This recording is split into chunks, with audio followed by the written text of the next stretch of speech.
À 1 heure de Paris, Chantilly, son château, ses allées cavalières, et au milieu d'un parc très privé, son golf renommé, l'un des plus anciens de France. Un écrin de verdure d'une centaine d'hectares et 2 parcours de 18 trous. Mais depuis quelque temps, ça bruisse sur les greens, à propos d'un homme, le nouveau propriétaire. Il est assez discret, non, il fait timide. C'est un bon golfeur ou pas? Je crois qu'il ne golfe pas. Hein? Il ne golfe pas. Très rare. C'est rare, ouais. Mais il y a quand même des gens qui ont l'esprit tordu, qui ont quitté le club. Ils n'acceptaient pas l'idée que quelqu'un qui avait fait fortune dans le téléphone rose vienne au secours du club. L'homme qui a fait fortune dans le Minitel Rose, celui qui a investi 5 millions dans ce golf, c'est bien sûr Xavier Niel, l'enfant terrible de la téléphonie. Son visage ne vous est pas inconnu. Avec près de 6 milliards d'euros, c'est la 10e fortune de France. Un informaticien parti de rien, devenu un géant des télécoms, un patron au style décalé, toujours en jean, sans cravate, qui adore provoquer, jusque dans ses pubs, quitte à se moquer de lui-même.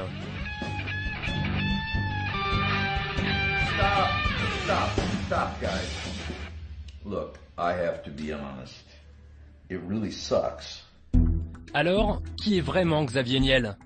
Inventeur surdoué, as du marketing, patron décomplexé, portrait non autorisé d'un agitateur qui n'hésite pas à mordre la ligne jaune, quitte à parfois déraper. Son ascension fulgurante, Xavier Niel l'a commencé très tôt à Rueil-Malmaison, en banlieue parisienne. Nous sommes en 1986. Mark Bale dirige alors une petite entreprise d'informatique installée dans le sous-sol de cet immeuble. Il cherche un programmeur, une denrée rare à l'époque. Ce sera Xavier Niel, un jeune homme de 19 ans, avec juste le bac en poche. Là, il y avait des cloisons, donc effectivement les cloisons ont un peu bougé. Mais c'est ici que, effectivement, on était installé pour développer le lanceur d'appel et que Xavier Niel travaillait, voilà. C'est le frère de Mark Bale qui a présenté Xavier Niel au jeune patron. Ils partagent tous les deux une passion interdite, l'exploration des catacombes. Mais la vraie passion de Xavier Niel, ce sont les ordinateurs. Il y passe tout son temps, jusqu'à abandonner ses études et ne plus faire que ça. À l'époque, on était obligé de se débrouiller avec les moyens du bord. On avait envie d'aller beaucoup plus loin que ce que les machines permettaient.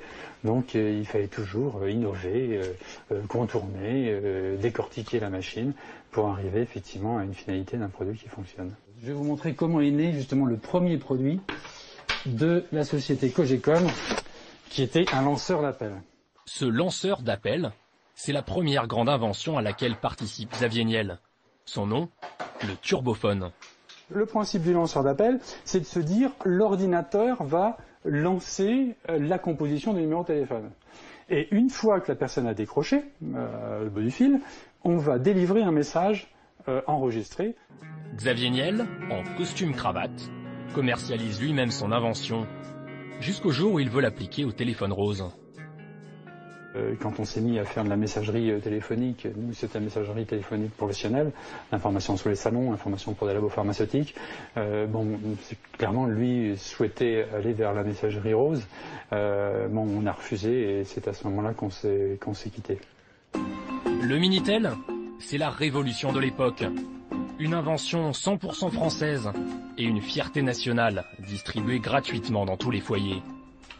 Là où l'État pensait offrir un annuaire électronique, en finir avec le papier, les Français vont découvrir les délices de la messagerie rose. Des messageries, des sites de rencontres. Xavier Niel a vite compris qu'on pouvait y faire beaucoup d'argent. Mais le marché est déjà bien occupé. Le poids lourd du secteur se nomme 3615 ULA. Son créateur est un centralien. Bonjour, Olivier Civil, France 2. Ok, entrez. Il habite dans les beaux quartiers de Paris et s'appelle Louis Roncin. Il a d'abord créé un premier site de rencontre, 3615 Coum, l'équivalent de Mythique à l'époque. Mais les discussions des clients ont tendance à déraper.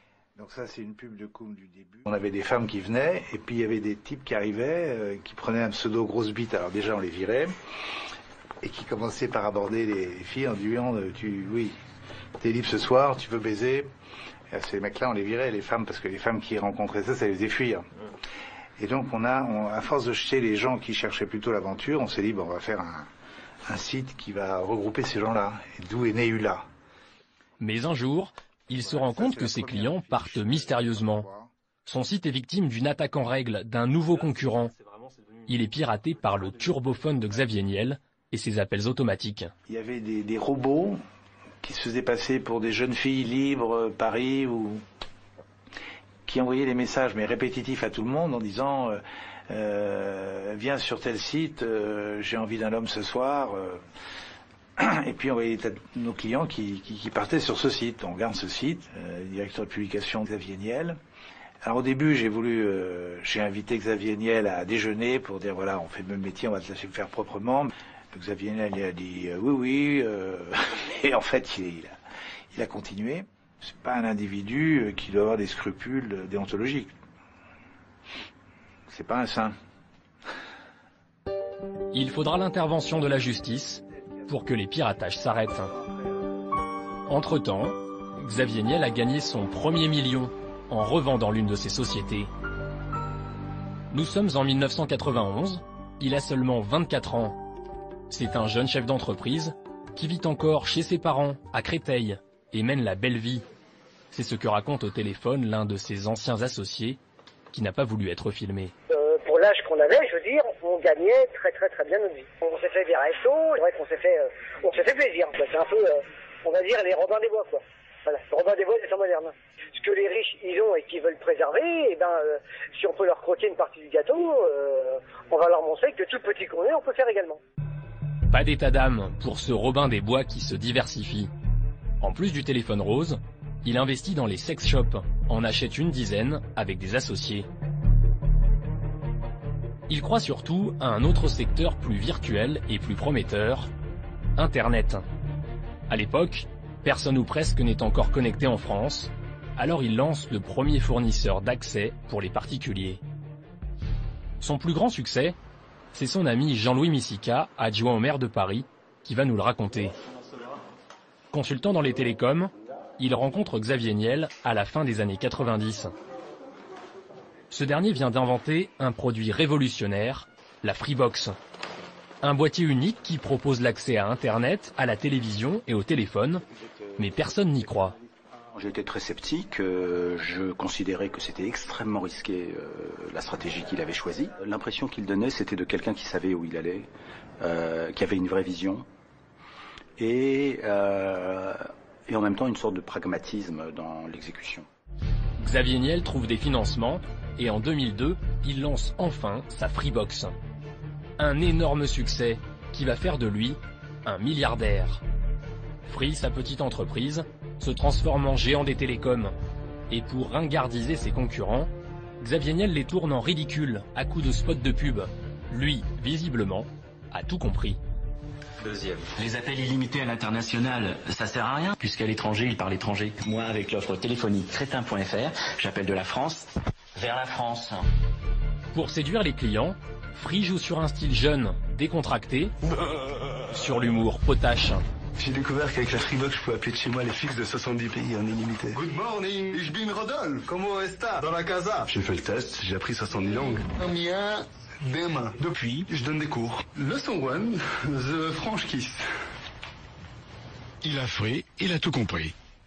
Le style Niel, un peu de provocation et beaucoup d'anticonformisme. Lorsqu'il embauche, il ne recrute que des jeunes passionnés comme lui. Professeur d'économie à Dauphine, Dominique Roux a bien connu cette époque. Il siégeait au conseil d'administration de Free. Dans le monde guindé des télécoms, l'irruption de Xavier Niel a vite fait grincer des dents. On l'a mal perçu dès qu'il est arrivé. Mais ça, c'est le monde, j'allais dire, de l'établissement des ingénieurs. Chez lui, il n'y avait pas de polytechniciens. Chez lui, c'était des jeunes qui avaient des pédigrés astucieux, intelligents, mais qui n'avaient pas des titres extraordinaires. Simplement, ils travaillaient, ils étaient malins, ils étaient motivés et ça changeait. Et donc, on considérait, on faisait même courir le bruit à une époque que ça marcherait jamais, son truc, parce qu'il n'avait pas suffisamment d'ingénieurs, alors que son équipe technique était absolument exceptionnelle. Mais Xavier Niel en veut toujours plus. Il décide de s'attaquer à une citadelle jugée imprenable, la téléphonie mobile.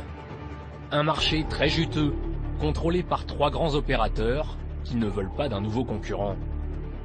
Pour gagner son pari, il imagine un coup médiatique d'anthologie.